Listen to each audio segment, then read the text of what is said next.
y ya estamos en carrera. Ahora sí, Raúl, tienes en pantalla a Martín Alcandré. Bueno, él ha sido un basquetbolista de larga trayectoria, y me refiero que ha pasado por selección de Perú, en selecciones de categoría inferior, en la selección mayor también.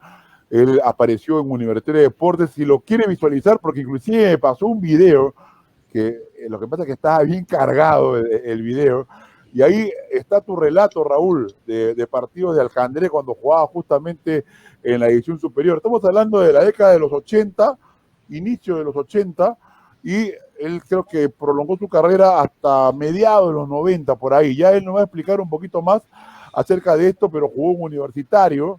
Ahí apareció con una serie de chicos jóvenes, que era el recambio del Alba Iraldi, aunque con algunas diferencias de edad, porque el Lalo también, Fleming, Reyes, Martigena y muchos jugadores de selección estaban casi enlocados su carrera. Aparece esa generación de jovencitos de 17, 18 años, donde estaba Alberto Silva, Tono Castro, generación también en paralelo de otros equipos de Charles Cano, ¿no? Ahí vemos imágenes justamente, Felipe Bravo, Álvaro Bravo, Coqui Campbell, es decir, una generación interesante, y él justamente fue basquetbolista, pero el tema que nos trae justamente para que nos hable, porque él ha estado vinculado obviamente al tema como expositor de situaciones justamente adversas porque en estos momentos vivimos un tema de pandemia, y todo el mundo habla en su cabecita cosas negativas. Psicológicamente la situación no está bien para muchas personas, y él ha estado vinculado a temas justamente de motivacionales, y también de otras cosas más que él mismo nos va a explicar. Ha estado vinculado inclusive trabajando en los Juegos Panamericanos de Lima 2019, así que de sus experiencias como basquetbolista, el qué hacer el posterior a eso, para eso que tenemos el día de hoy a Martín Alcandré y Raúl Maraví. Bueno, has hecho un relato prácticamente como si lo estuvieras proponiendo para una candidatura política. A Martín Alcandré. Me quedó corto, porque queremos hablar de... Sí, bueno, lo saludamos a Martín Alcandré la mañana de hoy aquí en Super Deporte. ¿Cómo está, Martín? Buenos días. Buenos días, Raúl. Buenos días a todo el panel. Un gusto realmente conversar contigo, con Enrique y con los amigos. Después de tanto tiempo que escucho tu voz, de verdad que sí, justo le pasé un video donde tú narrabas un partido de Hebraica con la Guardia Civil. En esa época, los 80, cuando vinieron los panameños, etcétera, ¿no? Montalvo y todo. Y es un video que a veces lo vemos de vez en cuando con los amigos de Hebraica, pues, y es inevitable emocionarse, y ahora hablar contigo. Bueno, muchas gracias por la invitación, ¿no? Por supuesto.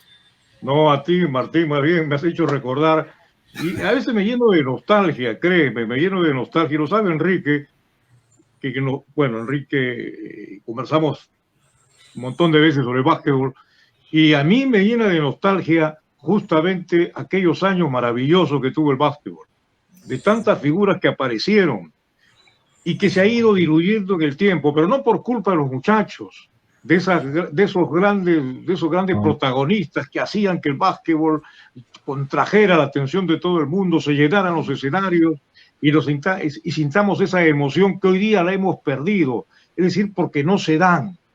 Tú lo has vivido, Martín, tú lo has vivido, y has sido protagonista con otros grandes compañeros tuyos haciendo ese básquetbol de competición, de fuerza, de temperamento que hubo en su momento en el Perú. ¿Qué piensas que lo que está pasando en estos momentos, tú como ex basquetbolista, como hombre de básquetbol, Martín Alcandré, qué piensas que se puede hacer para recuperar nuevamente ese nivel que hemos perdido? Bueno, de verdad, cuando tú tocas ese punto, Raúl, no, es inevitable sentir un dolor. Yo soy deportista, estaba en las canchas, empecé a los 16 años jugando en superior en Universitario de Deportes, y con mucha ilusión. Entonces, he estado, creo, 20 años de mi vida jugando básquetbol, y cuando comparto con algunos compañeros ahora la situación que tiene el básquetbol, la verdad que es lamentable lo que está sucediendo. Son 20 años, no sé cuántos años se han perdido, ¿no? Y que son irrecuperables realmente. Cuesta mucho realmente volver al sitial que tenía el básquetbol en los años 70, que fue la época y 60, época de oro del básquetbol peruano. Yo lo veo de la siguiente manera, Raúl, y lo comentaba Enrique, ¿no? Cuando fui seleccionado peruano y fui a un sudamericano el año 85 en Medellín, Colombia, Yo recuerdo que nos prepararon un mes, nos llevaron, metieron un avión, nos mandaron al Sudamericano, y cuando llegamos a competir nos dimos cuenta que éramos, parece que jugábamos con personas de otro planeta, ¿no? Era impresionante la diferencia. Y cuando regresamos, lo primero que sentíamos es el miedo a sentirnos apabullados por haber dado una mala imagen de alguna forma, pero esa ha sido la constante todo el tiempo. Yo creo que hemos trabajado para el momento, para buscar básicamente tener alguna imagen, pero no hemos sembrado para lograr, digamos, un futuro como el que estamos viviendo ahora. Justamente estas son las consecuencias de haber hecho justamente las cosas tan irresponsablemente. Yo lamento mucho que tengamos una carencia de líderes, ¿no? Yo trabajo en el ambiente del coaching hace muchos años y liderazgo significa inspirar, significa generar conciencia en la persona, y creo que hemos perdido mucho eso. Y en general, el liderazgo creo que en este momento es un tema muy importante para la salud del país, ¿no? Es verdad. Nos hemos aletargado y se ha perdido cuántos años, que no es fácil recuperarlo, que en poco tiempo recuperar ese nivel y volver a crear primero expectativa en el público, que los escenarios, los coliseos se llenen de gente como otros años había. Imagínate cómo se llenaban los coliseos antes, damas y caballeros asistiendo, vibrando con emoción.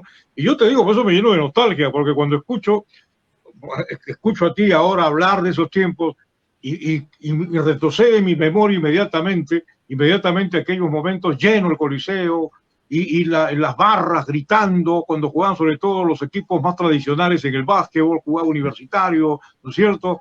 Jugaban las escuelas militares, esos duelos que habían. No, era sensacional, eso no me lo voy a olvidar jamás. Entonces, para recuperar eso no va a ser en el corto tiempo, Martín, va a costar hacerlo, pero para eso necesitamos gente que quiera el básquetbol, gente que quiera al Perú, que quiera ver desarrollo. No sigamos siendo comparsas únicamente en los torneos internacionales, sino que seamos protagonistas, como en algún momento en el básquetbol Perú lo supo. Perú estaba después de Brasil y Argentina. No olvidemos eso. Perú se ubicó en un tercer lugar expectante en el básquetbol sudamericano, pero se fue perdiendo. Ahora, cuéntanos un poquito de esos proyectos que tienes, Martín, para no quitarle porque creo que también Ricardo, bueno, y Enrique, obviamente quiere hacerte otra pregunta, y lo mismo que Jersey, que es el más joven de todos, pero que él no ha vivido. Jersey no ha vivido esos momentos tan espectaculares que hemos tenido en el básquetbol peruano. Seguramente quieren hacerte alguna pregunta referida a este tema que estamos tocando. Yo le voy a empezar por a ver, Jersey, que es el más jovencito. Sí, bueno, buenos días, don Martín. Bueno, como comenta don Raúl, a ustedes sí les genera nostalgia volver a pasar esos momentos, pero para nosotros, para mi generación, nos resulta extrañeza, ¿no? Porque esos coliseos llenos solo lo podemos ver, o bueno, por la tele, ¿no? En otros torneos, en otros países, ¿no? Lamentablemente no nos ha tocado esa coyuntura, poder vivir esos momentos, tener referentes en ese momento. Cuando buscamos referentes tendremos que buscar un poco la historia, y bueno, es algo que se ha perdido, y lamentablemente esperemos que se pueda que puedan volver a surgir torneos y también nuevos deportistas que logren que este deporte vuelva a resurgir, ¿no? Efectivamente, cuando hablaba Raúl, y ahora que tú lo comentas, yo recuerdo que chico me iba con mi papá al Puente del Ejército, no sé si recuerdas tú, Raúl, Enrique. Claro. Y ese coliseo se llenaba, ¿no? Y bueno, yo veía jugar a Valerio, esos jugadores de esa época. Yo era muy pequeño, y eso fue inspiración para mí, porque a partir de que comencé a ver esos torneos donde jugaba Leimir, los hermanos Linares, esa camada de jugadores increíbles que salieron, yo dije, yo quiero ser basquetbolista, ¿no? Yo quiero ser basquetbolista, y moría por jugar por la U, porque yo era hincha de la U. Y a los 16 años, cuando entré a jugar en la U, dije, bueno, ya estoy aquí, ¿no? ¿Ahora qué hago? Y claro, he jugado muchos años, he jugado, no sé, 20 años de mi vida, y siempre me preguntaba, ¿por qué juego tanto básquetbol, no? ¿Por qué tanto baloncesto? Yo sentía que otros compañeros míos estaban ya en la universidad, estaban siendo profesionales, estaban viajando, y yo seguía jugando básquetbol. Pero la vida me ha dado una respuesta. O sea, el deporte es una disciplina formativa que te forma en valores. Y creo que es el deporte, al no tener el apoyo, digamos, puede ser del Estado, no lo sé, de algunas instituciones, ha quedado un poco abandonado y se ha perdido grandes oportunidades de formar a los niños, a los chicos. En este momento hay muchos jugadores que terminan la carrera, terminan y no saben qué hacer, ¿no? Yo justo le comentaba a Enrique qué pasa con los jugadores, excelentes jugadores de fútbol, de básquetbol, etcétera, que han acabado su carrera deportiva y ahora están dando vueltas buscando qué hacer. Y yo digo, ¿por qué evitar eso? O sea, hay que evitar eso. ¿Por qué dejar abierta esa puerta? Entonces, creo que yo lo resumiría como necesitamos tomar más conciencia, ¿no? Y dejar de lado muchos intereses personales, como decía Raúl, para poner el hombro, para sumar efectivamente a un objetivo común. El deporte es una pasión, el básquetbol es mi pasión y yo soy siempre abierto a apoyar desde lo que sé, ¿no? Que es el coaching, etcétera. Oye, Martín, has mencionado, perdón, que cortita nada más, porque me has recordado a Valerio. Valerio, para el público que no lo ha visto a Valerio que se caracterizaba por tener unos brazos que le llegaban hasta los tobillos. Así es. ¿Cierto? Se rascaban la parte de los pies sin agacharse, exacto. Así es. Así simplemente quería recordar eso nada más. Así como él, me viene a la mente tantos excelentes jugadores de básquetbol, tantos excelentes jugadores. Uno era hincha de esos jugadores, se volvía hincha por la manera como jugaban. Y tú lo has vivido, Martín, tú lo has vivido porque has sido protagonista principal. Bien, quería agregar algo, Enrique. Sí, primero, Martín, algunas consultas, porque has mencionado un tema. ¿Qué hace después de haber hecho deporte? Porque es lo primero que yo quisiera saber, porque mucha gente a veces no está preparada para eso. Hay futbolistas, no solamente basquetbolistas, voleibolistas, que terminan una época, un atleta, hablo de diferentes disciplinas deportivas, por supuesto, pero que cuando termina no se preparó para ser técnico deportivo, a lo mejor si quiere seguir en su rama, en la parte deportiva de su deporte, o para otras circunstancias de la vida, y lo agarra un poco en frío. Te agarraron los 36, 37, algunos hasta los 40 o más, caso Chino Vázquez, a excepciones, que llegaron a más edad. ¿Qué hago? ¿Cómo me mentalizo para esta segunda etapa de vida? Dejé de jugar fútbol, dejé de jugar básquet, ¿qué hago? Y la segunda pregunta, y apelo a tu capacidad de síntesis también, Martín, es, tú has trabajado en los Juegos Panamericanos, has trabajado justamente en ese tema motivacional. ¿Cómo cambias este chip luego de un evento tan importante y ahora que no hacemos nada, entre comillas, muchos, y que tenemos una vida sedentaria que nos afecta a la mente?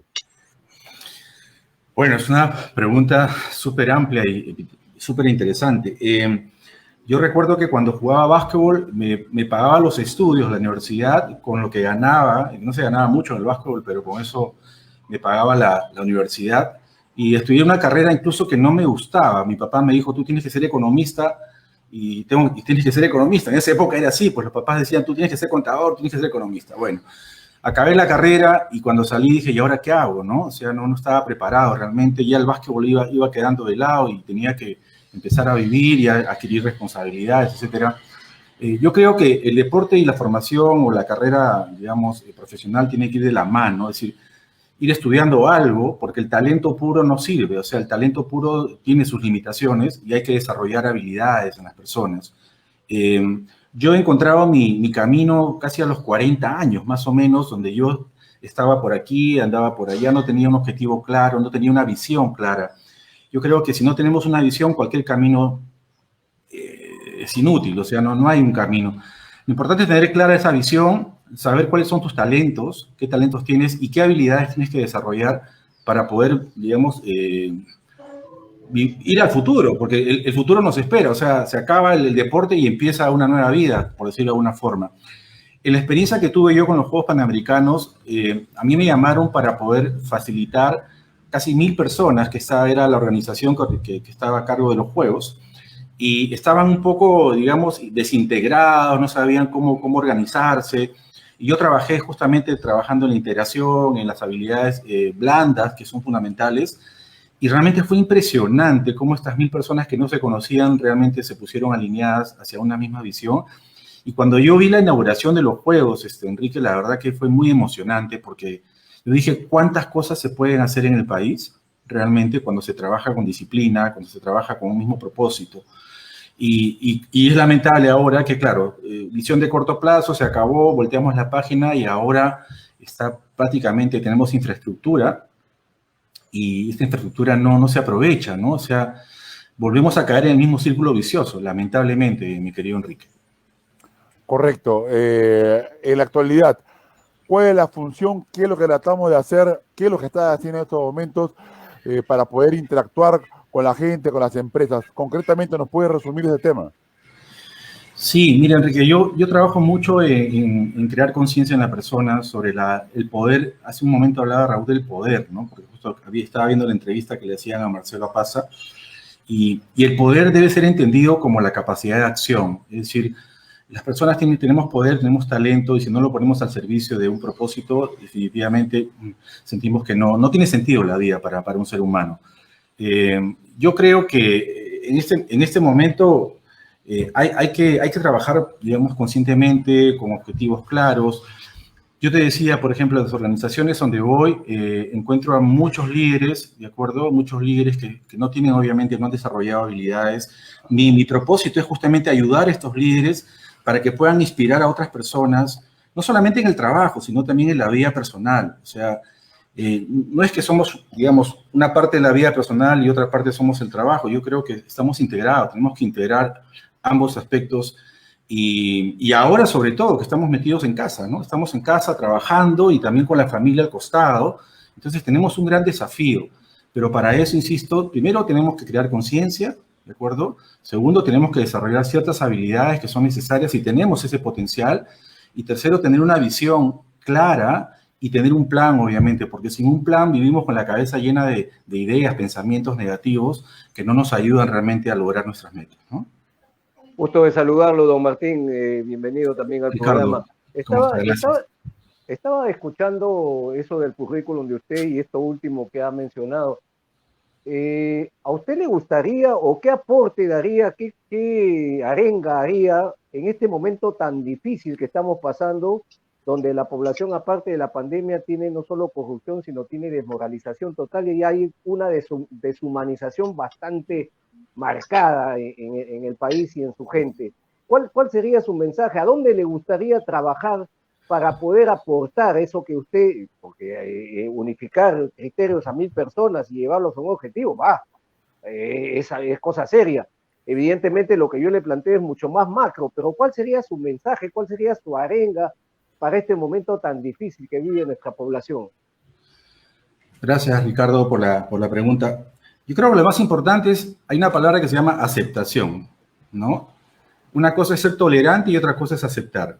La tolerancia es como postergar algo que quieres, que no estás de acuerdo, pero lo llevas dentro, ¿no? Y te duele y te incomoda y en algún momento explotas.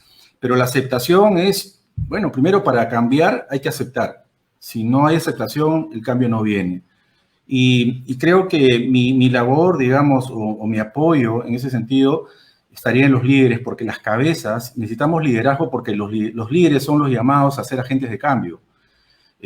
Cualquier cambio organizacional que tú quieras hacer tiene que ser a través de los líderes. Hay que formar líderes para que puedan inspirar a equipos de trabajo. Si tú haces trabajos muy pequeños, pero no trabajas con los líderes, porque te cuento algo, las empresas a veces te contratan para que ellos o los equipos trabajen, pero los líderes no se capacitan, los líderes no cambian el chip. Necesitamos cambiar la mentalidad en los líderes y escaseamos. En este momento, te escuchaba hace un momento, ¿cuánta falta hace en este momento tener líderes para que nos puedan conducir a ese cambio? Si el liderazgo se ha vuelto ahora popular, digamos, o muy demandado, es porque vivimos en cambio permanente. Y el liderazgo es justamente ese medio, esa persona que te lleva, el líder es esa persona que te lleva justamente a lograr el cambio. Por eso, si yo pudiera seguir aportando, como lo vengo haciendo, es a través de los líderes para generar conciencia en las personas que trabajan en organizaciones y también en la vida familiar. Raúl, adelante. Sí, no, es importante lo que dice Martín. Líderes. Es lo que se necesita para hacer un recambio en nuestro país. Sí. Decía yo que los líderes no es fácil encontrarlos, lamentablemente no es fácil encontrarlos, pero existe gente con mucha intención, gente con mucha capacidad. Yo creo que aquí hay una cosa que hay que rechazar definitivamente, mi querido Martín, es el egoísmo que tenemos los peruanos. O sea, el enemigo de un peruano es otro peruano. Aquel que tiene capacidad, le tratas de poner trabas para que no desarrolle. ¿Qué pasa con nosotros? Es un tema de coyuntura de toda la vida. Es un tema ancestral que viene desde la época de nuestros ancestros, que no se ha podido todavía rebatir. Seguimos con el mismo plan. O sea, al que decía bien González Montolivos, desaparecido periodista y escritor, que decía, él decía que a los que sabemos no nos llaman, pues, a los que sabemos no nos llaman, ¿no es cierto? Por mencionar una de las frases que lo hizo inmortal a González Montolivo, y es verdad, al hombre capacitado se le pone traba, no se permite que se desarrolle. Hay líderes en intención, pero no le dan oportunidad. Y lo que tú dices es muy cierto, tiene que haber liderazgo. De ahí partamos. ¿Por qué no dar oportunidad a esos que reúnen esa capacidad para poder desarrollar? En este caso el básquetbol, una disciplina tan querida, oye Martín, tan querida, tan disfrutada. Yo la he disfrutado. Por eso me lleno, reitero una vez más, me lleno de nostalgia cuando veo eso ya no ocurre en estos años. Y yo te he visto jugar a ti, he visto tantos otros jugadores sensacionales de aquella época, hoy ya no están. Pero no por culpa de estos jóvenes que actualmente practican el básquetbol, ellos no son culpables. Hay una suerte de diligencia que no ha sido bien contenida, bien implementada para poder desarrollar. Están en pelea, están en vértigos de discusión, de pelearse quién tiene más poder que el otro, y mira el resultado. Estamos 0-0, estamos fuera. Entonces, ¿qué propone, mi querido Martín, aparte de lo que has dicho tú, para poder llegar a eso que queremos todos los peruanos? Bueno, yo creo que cuando tú mencionabas esto, yo pensaba un poco en esto que se ha convertido en deporte nacional, que es la culpa, ¿no? Echar la culpa a todo el mundo, ¿de acuerdo? Uh-huh. Y mientras no asumamos responsabilidad en el campo en el cual estemos, ¿de acuerdo? Porque tenemos responsabilidad hay que diferenciarlo ahí, Raúl. La culpa está muy orientada simplemente al problema y la responsabilidad está orientada a las soluciones. Y nosotros no hemos creado, yo no he creado esto del básquetbol que está sucediendo, pero soy parte de esta problemática. Por lo tanto, necesito involucrarme de alguna forma. Yo sé que muchas personas han querido involucrar para tratar de resolver esta situación, pero lamentablemente el sistema está hecho, es tan imperfecto y perfectamente imperfecto que cualquier persona que quiere entrar con buena intención sale rebotando, porque el sistema está armado de esa manera. Por eso se requiere sumar esfuerzo, sumar liderazgo, pero un liderazgo más consciente, Raúl. Y yo cuando hablo de liderazgo consciente estoy hablando de 3 cosas muy importantes. Una es ser responsable de manera incondicional, es decir, mis respuestas no dependen de la situación. No es que yo salga a la calle y no me va a pasar nada, eso yo no puedo determinarlo, las circunstancias existen. Pero yo sí puedo tener la capacidad de responder y saber cómo responder, y esa es una elección personal, ¿de acuerdo? 2, la integridad que se ha perdido. La integridad es esa capacidad de compromiso de las personas que no existe en este momento, ¿de acuerdo? Y 3, tener la humildad para decir, bueno, esto sé y esto no sé. Si yo no sé de esto, doy un paso al costado. Pero lamentablemente hay otros temas también que tienen que ver con los valores, con las ambiciones personales, que están por encima realmente del propósito que tiene el baloncesto en este caso. Entonces, Raúl, yo creo que es momento de rescatar este deporte, pero se requiere realmente de un equipo para poder trabajar en esto, no un esfuerzo aislado de alguna persona que quiere tomar protagonismo en algún momento, sino de un equipo realmente que esté muy bien enfocado y que tenga herramientas y conocimientos para poder llevar a cabo esto. Y para cerrar mi comentario, tú decías algo muy importante. Una cosa es la sabiduría y otra cosa es el conocimiento. Estamos llenos de conocimientos, tenemos información abundante en las plataformas, en todos los lugares, pero poca sabiduría realmente. Y hay mucha gente sabia, tanto en el deporte como en cualquier otro ámbito de la vida, que es necesaria que participe, pero lamentablemente no se dan las condiciones como para que esta persona se anime a ingresar a este espacio, ¿no? Hay tantas cosas por hacer en el país, Martín, hay tantas cosas por hacer, la verdad, pero necesitamos juntarnos, necesitamos unirnos. Es difícil lo que estoy diciendo yo que se pueda lograr. Hay mucho egoísmo, mucha intemperancia en este sentido. Los peruanos, aunque mucha gente no quiere decirlo con todos sus puntos, con todas sus cualidades, envidiamos el progreso de otro peruano. Lamentablemente eso sucede. Y eso tenemos que rebatirlo, tenemos que desaparecerlo. Nosotros no podemos estar... Somos un país que tiene 33 millones de habitantes en estos momentos. ¿Cuántos niños, cuántos jóvenes están en estos momentos en expectativa de desarrollar lo que a ellos les gusta? Pero ¿cómo le ayudamos a ese desarrollo si nosotros los adultos estamos peleándonos? ¿Cómo desarrollamos eso? ¿Qué ejemplo le estamos dando a esa nueva hornada de Perú? A esa nueva generación que sigue creciendo y seguirá creciendo y seguiremos con los mismos problemas. Tenemos un país ya viejo, un país viejo que no ha madurado. Vamos al bicentenario, vamos a cumplirlo recientemente. La pregunta es, ¿cuánto hemos avanzado, Martín? ¿Cuánto hemos avanzado? ¿A dónde hemos llegado? Si hablamos de lo deportivo, pocos logros hemos tenido en toda nuestra actividad republicana desde que fuimos creados como república. ¿Por qué razón? ¿Por qué no somos más? Esa es la pregunta, la gran interrogante. Pero en fin, tendríamos que hacer mucha filosofía en el tema para poder buscar, no soluciones, sino para seguir, no sé si amargándonos, o por lo menos proponiendo cosas para poder solucionar los problemas. Oye, Martín, ha sido muy grato conversar contigo, la verdad, hablando de básquetbol. Ojo, que no será la primera, vamos a seguir tocando el tema. Necesitamos gente como tú, gente que sienta, que tenga esa misma experiencia y esa misma necesidad, porque hay que cambiar la idea, y hay que aprovechar a los que saben, y tú sabes de básquetbol. Así que, Martín, nuestro agradecimiento por habernos acompañado. Muchas gracias, Raúl, a todos, a Enrique por la oportunidad que me ha dado. Es un placer realmente que haya gente como ustedes que sigue creyendo efectivamente que el Perú puede cambiar y es posible. Es un tema de creencia, obviamente, y hay que cambiar esa creencia, pero se requiere mucho esfuerzo y sobre todo trabajar mucho, creo, en valores. Creo que es algo que se ha perdido mucho. O sea, que los valores son ese marco que nos permite avanzar, ¿no es cierto? Y la motivación es ese timón que nos lleva a ese lugar. Yo encantado de colaborar cuando ustedes lo soliciten con estos aportes y les deseo muchos éxitos y que sigan haciendo el trabajo excelente, porque yo te recuerdo, Raúl, en Canal 7, por ejemplo, tú transmitías cualquier tipo de deporte, disciplina, estabas en cualquier lugar, como lo hacía Radio Callao, por ejemplo, en esa época, con Bruno Espósito, donde aparecía por cualquier lugar. Yo creo que necesitamos traer ese tipo de personas para que sigan aportando al deporte. Muchas gracias, entonces. Buenos días. Gracias, Martín. Buenos días, mi querido Martín. Qué grato haber conversado con Martín Alcandré. Alcandré.